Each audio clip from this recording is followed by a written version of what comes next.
Pernahkah kita melihat gambar seperti ini? Ini, dan ini.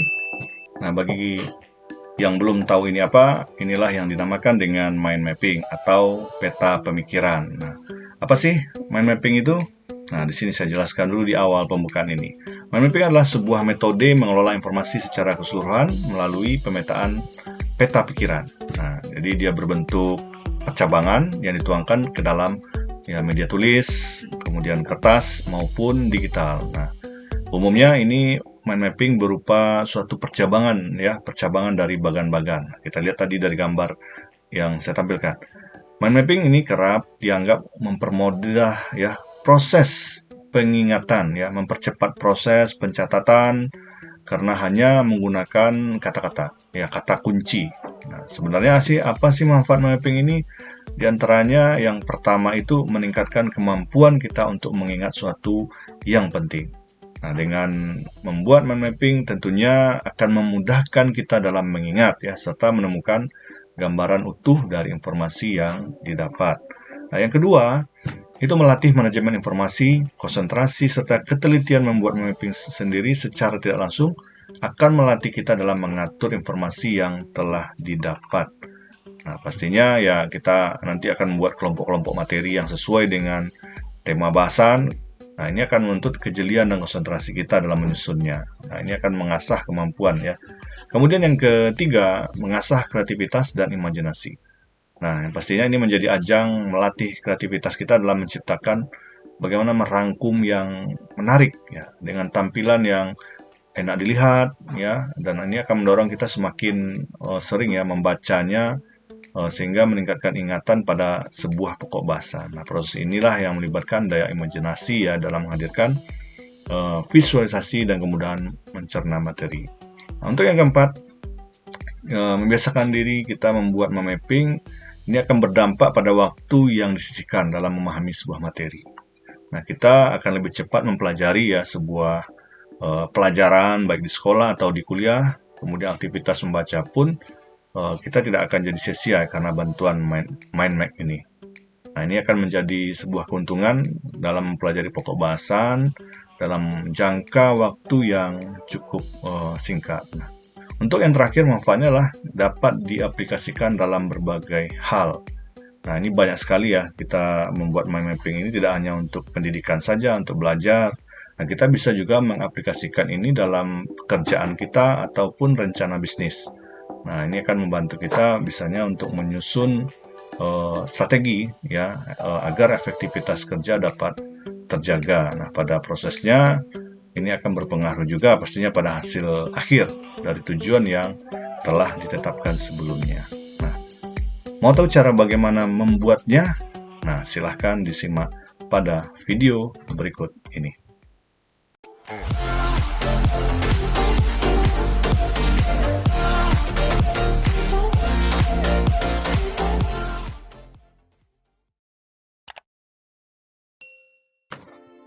Kita mulai tutorialnya. Nah, cara membuat mind mapping. Nah, di sini kita menggunakan sebuah website atau portal yang gratis Di sini namanya adalah Gitmind. Nah, bisa diakses di browsernya dengan mengetik di address gitmind.com. Ya, seperti ini tampilannya. Nah, ini dari awal sampai akhir. Nah, ini untuk website tempat membuat mind map ini sangat banyak Nah, di sini saya rekomendasikan bisa membuatnya di portal ini. Nah, tampilan awal kita bisa disuguhkan di sini, bisa mendownload softwarenya juga atau langsung di website ini. Nah, kalau saya ingin mencontohkan di sini langsung saja kita buat di web ini. Nah, kita mulai dengan mengklik Get Start. Nah, di sini akan ditampilkan banyak sekali template-template mind map yang mau kita manfaatkan. Nah, kita mau bikin apa tentu sesuai dengan konsep mind map kita Di sini banyak sekali pilihan-pilihan yang sangat-sangat menarik untuk kita implementasikan Nah, di sini sebelah kirinya juga ada judulnya ada yang tentang education. Nah, ini tentang pendidikan kemudian tentang untuk produk.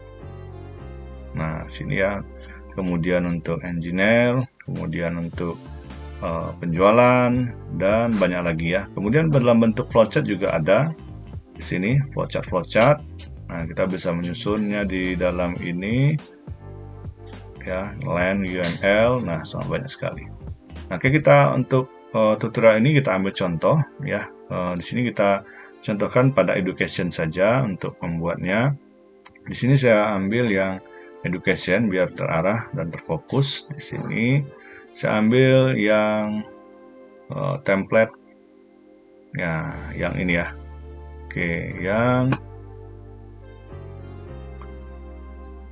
Oke, kita cek dulu ya, biar cocok. Nah, di sini yang web types. Nah, web type. Kalau mau lihat previewnya juga bisa seperti ini.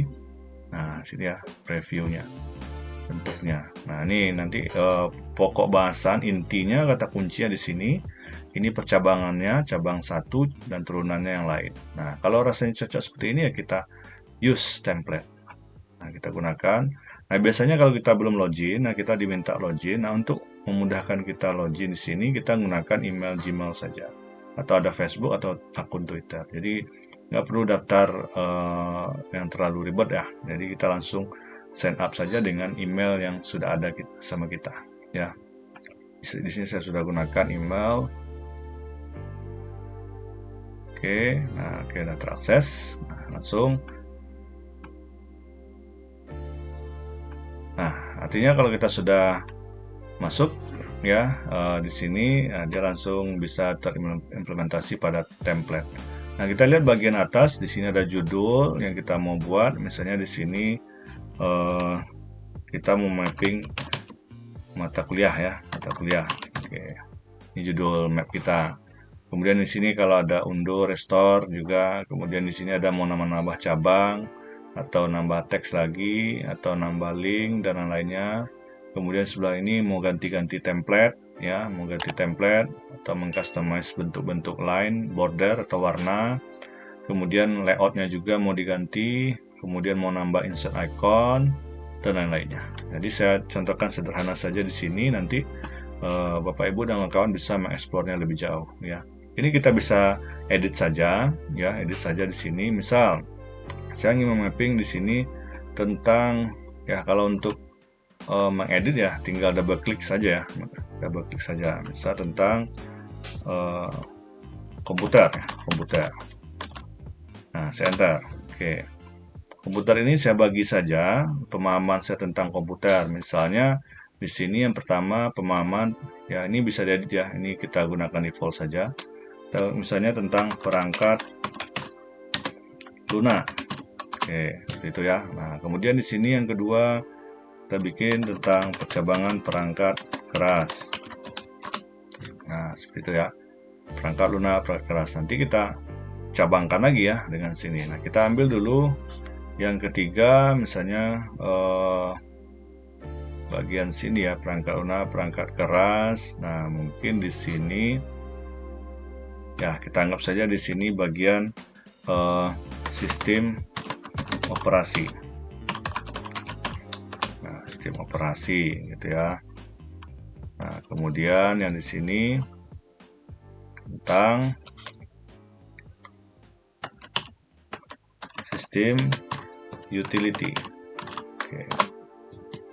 Nah, sekarang kita bagi ya, kita cabangkan lagi. Misalnya perangkat lunak ini ada lagi macam-macamnya. Nah, di sini misalnya kita edit di bagian sini. Biasanya perangkat lunak itu ada yang versi freeware ya, freeware. Nah, kemudian ada yang shareware ya, kemudian ada malware, nah, dan seterusnya gitu ya. Nah, kalau misalnya cukup 3 ini ya kita bisa hapus saja di sini ya. Kita hapus.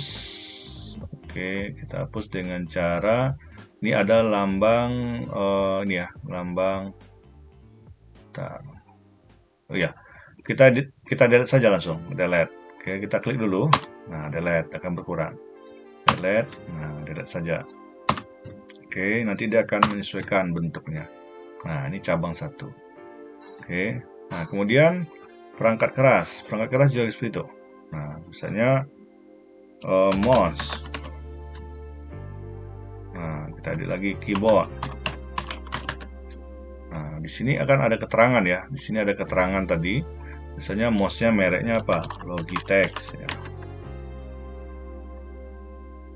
Ya, Logitech.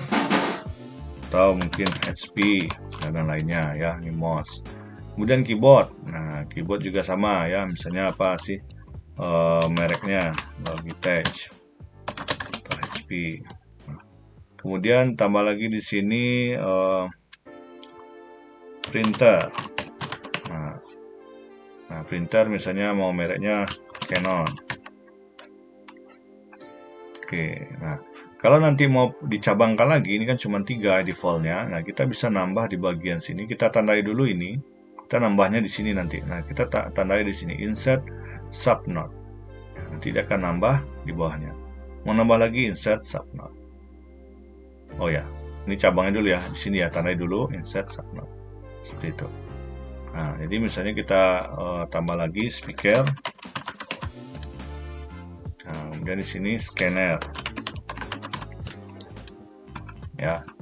Nanti tambah lagi yang lainnya. Kalau mau dicabangkan lagi, ini kan teks ya. Kalau mau dicabangkan lagi di sini, nah kita tandai dulu ini. Nah, nanti kita ambil ini ya, insert ya subnode. Nah, dicabang dari ini. Mau tambah lagi nanti dia akan cabang lagi. Nah, begitu juga dengan ini. Mau ditambah lagi di sini, lihat di bagian sini. Nah, tambah lagi. Jadi harus tandai dulu yang mana yang menjadi penambahan kita. Nah, dia bisa kita petakan ini apa sih. Nah, begitu juga yang lain di sini sistem operasi ya, misalnya ini Windows XP ya kan. Nah, di sini Windows Server ya. Nah, ini kalau nggak mau ya diedit saja, di delete ya, delete. Nah, delete. Ini kan cabang dari sini ya, cabang dari sini. Nah, oke, mau cabang lagi di sini ya bisa tandai lagi dengan klik ini. Ya, kita cabangkan lagi terus ya. Nanti kita tinggal mengedit teksnya apa sih yang mau kita plan di sini. Nah, jadi kita lihat induknya dulu, cabangannya seperti ini. Nah, nanti akan nampak ya percabangan pohonnya kemana perginya ya. Nah, begitu seterusnya. Ini juga seperti itu ya, rasa mudah ya untuk dibuatkan. Mau melihat secara keseluruhan, mau geser-geser, mau dibuat. Nah, sekarang nanti bisa dilanjutkan saja prosesnya. Ini kan sudah jadi ya, sebuah bagan mapping. Nanti kita bisa lebih ekspor lagi apa sih yang mau kita buat di sini. Nah, di sini kita bisa lakukan yang terakhir, biasa disimpan. Nah, disimpan di sini ada menunya di bagian atas atau di ekspor ya. Nah, kalau saya di sini saya klik aja save. Di sini, nah save di sini artinya dia menyimpan ke dalam mind mapping login kita ya. Kita kan sudah login tadi ya di Gitmind, jadi kita bisa simpan dulu. Nanti kalau mau diedit lagi, mau dilanjutkan lagi bisa ya, kita buka saja di bagian file kita yang ada di Gitmind ini. Nah, untuk mengekspor, artinya mengekspor ini menjadikan dia sebuah gambar utuh ya yang bisa dibuka oleh siapa saja. Nah, jadi kita bisa ekspor. Nah, nanti ada pilihannya ekspor.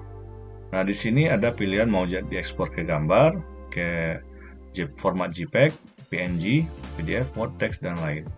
Atau bentuk Gitmind sendiri ya. Kalau Gitmind sendiri nanti akan dia buka memberikan sebuah link. Nah, kita contohkan semacam JPEG aja ya.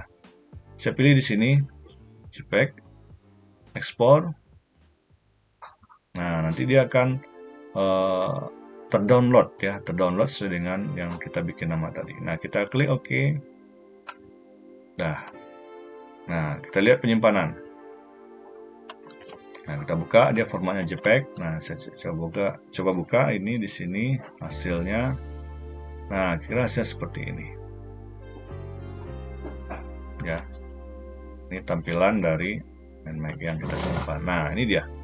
Ini bisa kita print, bisa kita cetak ya, berbentuk kertas, berbentuk spanduk, kita tempel. Nah, dimanapun ya, untuk bisa mengingat pokok bahasan atau materi pelajaran kita. Jadi kita bisa mudah dalam memahami sesuatu yang sangat kompleks ya, sangat kompleks dengan turunan-turunannya seperti percabangan ini. Nah, tentunya ini sangat mudah untuk diimplementasikan.